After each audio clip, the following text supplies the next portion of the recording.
Hey everyone, welcome back to my channel. Today I'm going to be doing another garden tour. I haven't done one in a couple weeks, so things have really grown since then. I'm also going to be showing you my green stalks and what's going on in those. I'll be giving you a couple tips on mostly my tomatoes and how I'm trellising. I've had a couple questions on that. So far what I'm doing is doing really well. And then also I'm going to be harvesting some of my kale because I think it's going to bolt here probably in the next, I would say, a couple weeks. So I want to pull that and make some kale chips today, which I've made once or twice already this year. So let's go. Okay, you guys, here is my 5-tier original planter. So this is the one that does the peppers and the tomatoes. I also have basil in here as well as a couple marigolds. It is so filled out. You can see my tomatoes are doing amazing. I have several green tomatoes actually already on. So you can see my flower or my peppers. These are looking really good. We've actually had a little bit cooler weather this last week or so, but with these warm weather days coming up, I think things are really going to start taking off again. But right now they're looking so great. And here's some basil, the Genovese basil. I've harvested this one 2 or 3 times now for some dinners. It is my favorite basil. You probably hear me talking about that a lot. But yeah, these got flower clusters everywhere. When I planted these, they were probably, let's see if I could show you. They were probably about this tall. And so they've sized up quite some since I've planted them. And that was about 3 weeks ago or so. Maybe 3.5 weeks. We got some tomatoes coming in, if you can see. Let's see. I have one on here that has a lot of tomatoes. Here is the Hungarian hot wax pepper coming in nicely. The only thing that I'm kind of concerned about is I have one pepper plant in here that is pretty hidden. I'll have to find it. It's a habanero too, and they need a lot of sun. And so that's the only thing that might not do as well in here so far that I've noticed. Everything else seems to do really well. I mean, these tomatoes are massive. They're doing really well. Oh, yeah, here's look at this guy. He's starting to really put on some tomatoes. Got clusters everywhere. It's looking awesome. I'm really loving this variety of tomato as far as production-wise. It seems like they're really putting out some tomatoes. Also, that's just kind of how determinates work. They just put them out all at once. Yeah, everything's looking amazing. We got several peppers on this plant coming in.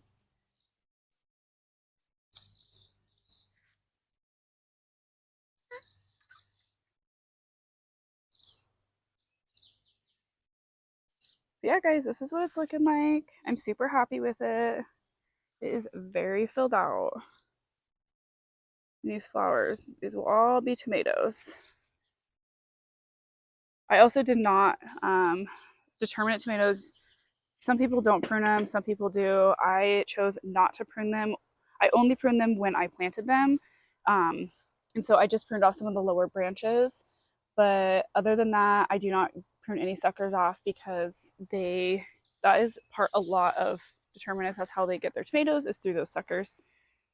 So yeah. All right, you guys. And this is how I'm trellising all this stuff. So I have these little bamboo sticks right here. Maybe I should show you on a tomato. I'll show you on this one because this one's huge. So I have this little stick. You can see how tall this one is too.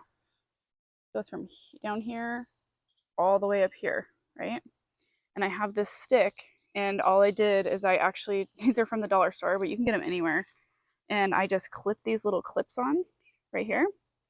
And I think I only have one on that one. Yeah, and it's standing very straight up, and it's doing great. I mean, as you can see, these guys are really bringing out some tomatoes. So I think this variety will do really well in this Greenstalk. So the difference between a determinate tomato and an indeterminate tomato is a determinate tomato, which is what is in this Greenstalk that I just showed you, grows in more of a bush style. And they have dwarf varieties. They have like semi-dwarf. I would say these are probably semi-dwarf. They grow anywhere from 18 inches to up to 2 feet.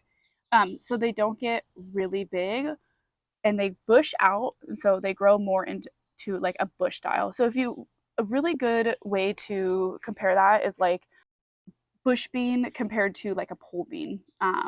And so a bush bean is much more like a determinate tomato where it grows in the bush style. And also, they're gonna produce most of their tomatoes within a short amount of time. So this tomato is best for, well, first of all, containers, because they grow really well in containers. So when you're at the store and you're looking for, say you want to buy a determinate tomato and you're not sure which one is a determinate tomato, what you can look for is, well, it's either going to be listed on the listing of the tomato, the description. A lot of nurseries will do it. But if you're going to like Fred Meyer or any of those other stores and looking, sometimes they don't say that. And so what you're going to want to look for is it's going to say patio. It'll say like patio variety or container variety. And a lot of those are a bush style tomato, which is a determinate. So all their fruit is going to ripen within a short amount of time. And it's really great if you're wanting to preserve that fruit. And that's the reason that I did this mostly. Also, I wanted to put it in my Greenstalk, so I figured that a container variety would be the best. And I didn't want to put an indeterminate tomato in here because, well, indeterminate tomatoes, they can grow easily over 10 feet tall. Mine almost grow 10 feet, over 10 feet tall every single year, almost every single variety. So it wasn't something that really made sense for this planter. But I've heard a lot of people putting tiny Tims in here, and that's one tomato that a lot of people recommend for these planters, but I wanted to try something a little bit different. These are quite a bit bigger than a tiny Tim, but still that determinate tomato. So I think they'll produce a little bit more. But yeah, so far they're doing really good. And I think pretty soon, because I started these so early, I think they're going to max out on their height pretty soon. And so from here on out, I think they'll just start bushing. They might kind of overcrowd this a bit, but I might go and prune some things off just to kind of give some of my peppers. I don't want them to get a little bit crowded out of there. So yeah, that's the difference between an indeterminate and a determinate tomato. Okay, and here is my other Greenstalk. I've actually pulled a couple things out of here and replanted some seeds this last week. So there's a couple spots that are still growing, but here is my blue curly kale. This is what I'm going to be harvesting today because I have a good amount of it. Here is my butter crunch lettuce. It's looking super good. This is my Thai basil, which I've harvested once. And I harvested quite a bit. That smells so good, you guys. And then here's some parsley.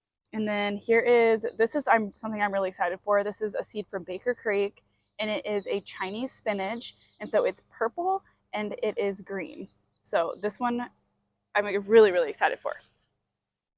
Here is a spinach. I can't remember the exact variety of that one. I think it's a pretty standard spinach. And then this is chard. I have some more Thai basil. And then this whole bottom section is going to be beans. I have a purple variety bean, and then I also have a blue lake bean. So two of my favorite varieties. And here's my kale. This I'm going to be harvesting. This is a red sales lettuce. I've actually taken a couple leaves off for some hamburgers last night. This is the Genovese basil. I don't think you're supposed to put peppers in here, but I had an extra pocket and I had an extra pepper, and it just made sense. And so this has done really well. So I'm pretty excited. Here's the kale. One nice thing, you guys, I don't have any pests on these. Look at this. Nothing. There's no holes. I mean, nothing. They look beautiful. So big reason why I love this Greenstalk. Look at this kale, it's so pretty. I love these like ruffled edges on this kale. I think they look really gorgeous in these Greenstalks. So yeah, this is just blue curly kale. Here is spinach. I actually have 2 in this pocket, but I'm probably just gonna leave them. Let's see. Here's, okay, so these are my strawberries. They have runners coming off. With your strawberries, you don't have to, but it's smart to clip these runners because right now the strawberry plant is putting a lot of energy into these runners and you want it to put more energy into the fruit. Now, if you want to propagate it and get another plant out of it, you can cut these and then you just root this right here. You'll root this into the ground like this. You do not want to bury the crown though. And you will get yourself a whole new strawberry plant. Actually 2 of them because there's 2. And you can see that I've done this on, I clipped this one. I could probably clip it farther up. And here's another one. Those strawberry plants, that's one great thing about them. We've actually been harvesting, I think we've had like 4 berries off just this one plant already. And this one looks like it's ready. They're so dang good. So I thought they were actually the one that tastes like pineapple. Those ones are called hula. This is not that variety. This is the Hawaiian variety. And it tastes like a strawberry, but it is absolutely amazing. They are really small strawberries, but they're very good.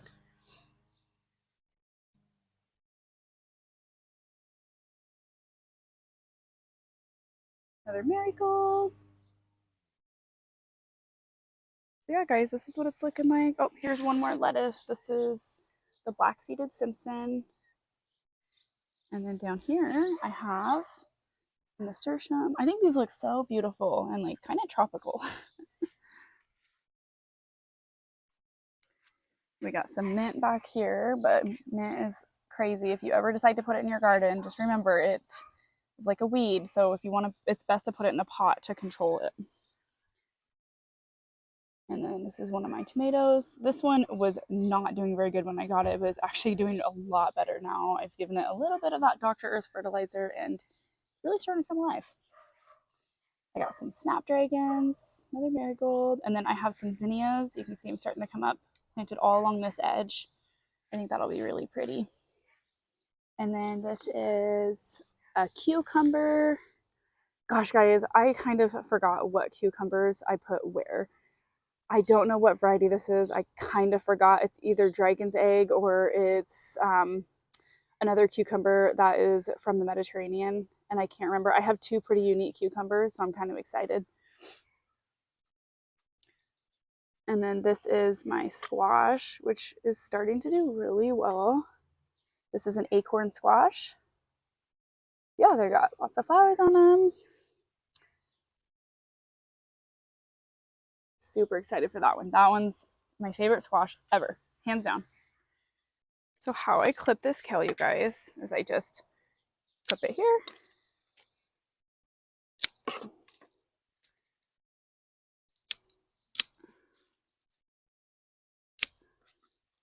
And when I make my kale chips, what I do is just a second, let me get all this kale in here.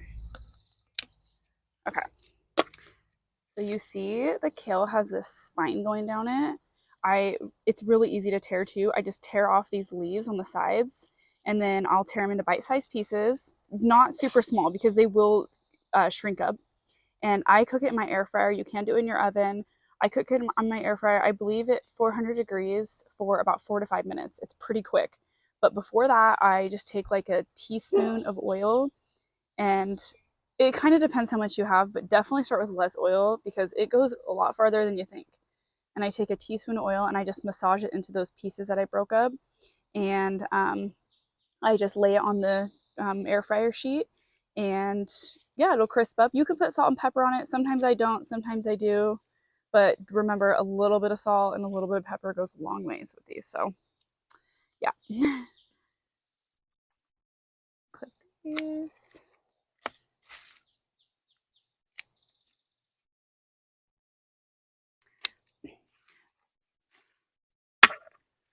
So another really good recipe with kale, if you have a lot of kale and you're like, I don't know what to do, like a smoothie is always a good one.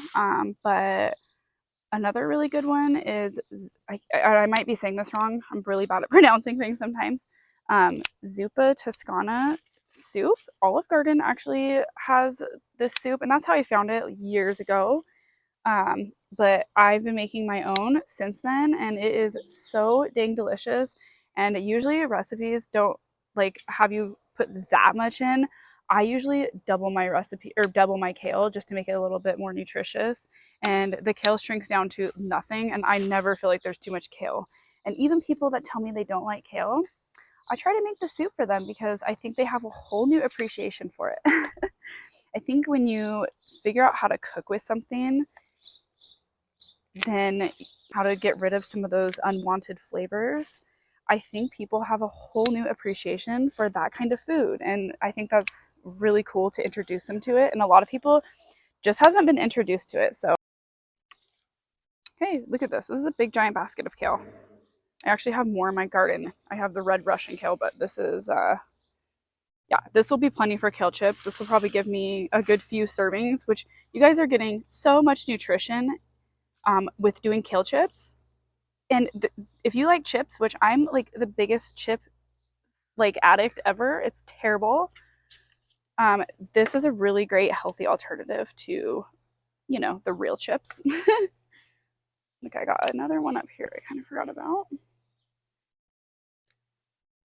And so yeah, I cut from the outside. I just cut from the outside, and then it will grow up new leaves from the inside.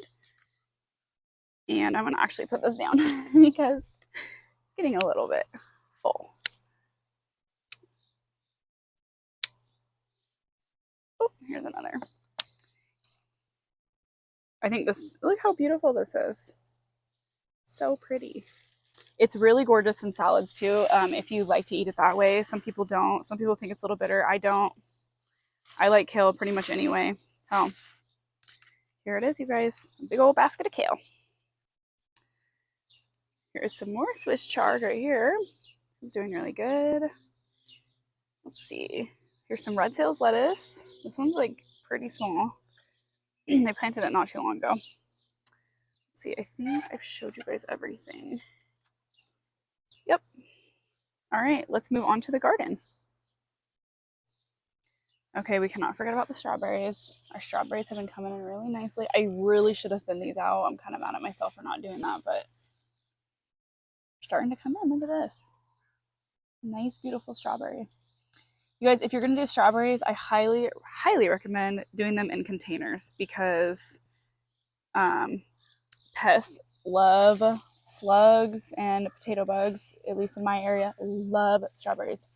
And birds can be a big pest. These ones look amazing.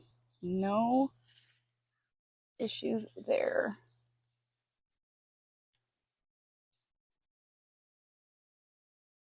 These will size up a little bit more towards the middle of the season. Right now they're a little bit small, but we come through and pick them every day. And I don't have any issues with the birds getting them. Yep. The birds do not seem to bother my strawberries, which is really nice. Oh yeah, look at this big guy. Okay, we get, I'll go through and do this later, but we usually get a little container of these every single day. Like I said, we pick them every day, so just so we can beat everyone to them. All the little creatures that like them too.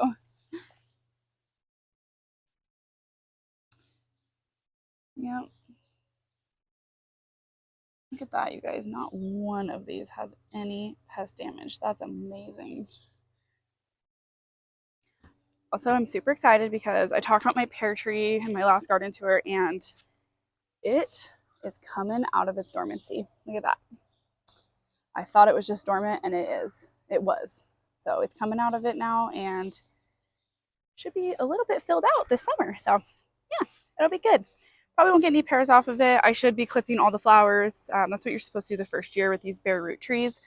But I might, like I said, let a couple pears ripen if I get any. I probably won't because it's pretty late to get leaves on it, but we'll see.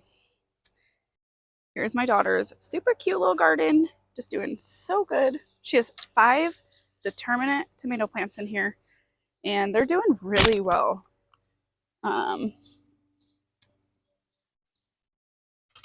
You can see she has tons of these little tomatoes down here coming on. We've had no blossoms drop, so that's pretty awesome. Look at that, you guys. Oh my goodness, I'm so excited. I can't wait for my first tomato. I'm hoping it should actually be this week in my Greenstalk. I think I have that one that's about ready to, it should be ready to eat maybe in about a week. Her alyssum's coming in beautiful. Her basil's looking great. We've harvested this a couple times. Her parsley, I don't know how she has parsley because that thing's getting picked daily. And then, yeah, she's got these lots of flowers in here. And then these are, once again, I don't know where I put any of my cucumbers or what variety, but I have these cucumbers right here. Here's my sage that I let go to flower. So pretty. You guys, this would be so gorgeous as like an edible landscape in any part of your yard. I actually have some extra plants. I wish I could give you guys all some, but I think they're so beautiful. And then this is the Queen Sophia marigold. And then this is my thyme, which we use tons of. I hope I have enough. Looks like it's somewhat starting to fill out, but we use a lot, so hopefully. I got some lettuce down here. I've been pretty good about pest control, you guys. That garlic spray that I made, I took a few cloves of garlic, maybe like actually probably 4, and I put them in my food processor and processed them up, put it into a watering can, and kind of spread it around my garden, and I have not had many pests since then. So such a great way. It's been my first year using it. Yep, nothing. Look at that. It's amazing. Because I have lots of pest pressure usually in my garden, especially this time of year. That is those are old holes too. That was before I did it. So it's looking beautiful. I got more kale right there. But this is about ready to flower. This is my, you guys can see that. This is my cilantro. I have an acorn squash that I planted from seed not very long ago. It's doing great, coming up. And then this is my beef eater tomato, looking okay. Here are my beets. I sowed these a little bit late, but they should do fine. We've had some, like I said, we've had some cool weather, so they'll do great. I have a few green onions I threw in here. These are, wow, these are tall. Actually really pretty. Little white flowers. These are the watermelon radishes. So far I don't have any pest issues, and that's, I think, mostly the garlic spray that I did. Yeah. This is my eggplant that I actually just put in yesterday. I bought this at our farmer's market. I've been wanting to get one. So fruits are 4 to 5 inches long, 1 to 2 inches wide, 60 days. Oh, I love anything that's 60 days because that's a short amount of time. And then here are some beans coming up. I am not worried about this at all, but they do have holes from pests. As you can see, pests like to get things right as they're coming out of the ground. That's our favorite time to eat things, especially leaves. So you can see this, got some pests, but up here doesn't. So yeah, and that partially could be from my garlic spray too. But yeah, see these new ones, they get pests, and then that's why I just don't worry about it, honestly. Here is my cilantro growing in here, and then I have these onions. I don't know. I don't love small onions. They just don't, they take so long, and they just don't do well in my garden. So I like the bulbs that there's a Queen Sophia. I like these bulbs that I did. I'm going to do this all next year because these just, you get such a better head start on them. And then here is a butternut. I think this is a butternut squash. My mom gave it to me, so I got to ask her. I think it's a bush variety butternut squash. Yeah, this actually just flowered. I don't think that was even a flower yesterday. Cool. So here's some beans. I planted tons of beans along here. These are the dragon's tongue bean right here coming up, which is probably one of my favorite things that I'm growing. Here is my Cherokee purple tomato, and these will be ready to trellis here anytime. We got little tomatoes down there growing. And my potatoes are doing they're just crazy. Here is a black cherry tomato. This one was suffering a little bit, but it's doing a lot better. And then here are my peas, my little snap peas. They just started flowering about 2 days ago, and now they're really flowering. So I should get some peas on here pretty soon. Peas are one of the first things that you're going to be able to harvest in your garden. So it is nice to have them. I usually get them before my tomatoes, but this year I might get them at the same time as my cherry tomatoes. So that's cool. Here's some little zinnias.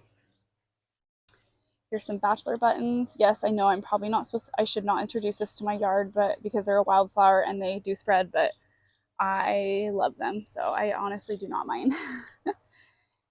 Little pepper. This is a Hungarian hot wax. I had a space where the squirrels dug, so I just stuck it in here. And then here's all my carrots. I did sow another row of carrots. These are the black nebulas, I believe. They're really dark carrot. They're supposed to be really good for you and high in antioxidants. And then these are just like a carnival carrot through here, and then just kind of a mix. I have the Denver carrots too, so I have a nice little mix of them, but those are doing really great. They're still pretty small, but should be able to harvest them. Oh, they're actually getting a little bit of size, more than I thought. So yeah, we should be able to harvest them pretty soon. Shouldn't be too long. And then I got some more bachelor buttons, and then here is cucumbers. Don't know if I have any, but I have some here, and I have some here. I kind of had some extra space, and I figured that maybe they could trellis up. I have another trellis I can get, and I might put a trellis right here on this side of them, or I might just let them climb up this one. I don't know. I haven't decided quite yet, but they're here, and they're looking so great. I did these from seed. And then here are my early girl tomatoes. Early girls are nice. I wouldn't say they're my favorite tasting tomato, but they're really nice if you want tomatoes early, which it's always nice to have a tomato early. They're usually, like the name, they're usually my first tomatoes, but yeah, these are looking pretty good. And this is the San Marzano. This guy really struggled, but he is coming back alive. Hey guys, here are my cayenne peppers right here. These are the ones I started from seed. Yeah, these are looking great. Look at this. We got a little pepper coming in right here. I feel like these are going to be pretty heavy producers because they got lots of flowers coming in. So yeah, I'm excited to grind those up and make a spice to cook with. These are the red night marigolds, looking gorgeous. I love marigolds, obviously. And then here is the lemon thyme. Guys, once again, if you don't have this in your garden, you should get some. I pinch off about this much, sometimes a little bit more, and put it in my water or my iced tea. And it is so good. It's really pretty next to flowers too. So here are some roses that are just about ready to bloom. They're so pretty. We kind of had a quick freeze, and so my other rose bush is not doing this well, but this one's doing great. And then my daughter and I made this for my channel. I thought it was really cute, and we have a bunch of alyssum, like way too much alyssum. I'm gonna have to thin it out, planted through here, and I'm just gonna trim it to fit this. I think it'll be really cute. And then here's my little fountain area right here. This used to be a big, beautiful wall of ivy, but we had that really quick freeze, and it got a fungus and really struggled. So it's coming back on the bottom. It's gonna grow up. Yeah, should be really pretty. But yeah, usually this is really gorgeous and thick and green. All right, guys, that's the end of this video. I just want to say thank you so much for following along and checking out what's going on in my garden, and for being there with me while I harvested all this beautiful kale. Yeah, I'm a little bit under the weather today. I got sick yesterday, and this is usually the day that I film for my videos. So I figured, you know what? I don't have any excuses, so I got to get it done. But yeah, thanks guys so much for being here. I really, really love the support, and I hope that we can build a really great garden community. That's honestly why I started this channel, because it's fun to have more like-minded people. And I love all your comments. I read them all. I try to respond to them all. So thank you guys so much for being here, and I'll catch you next time.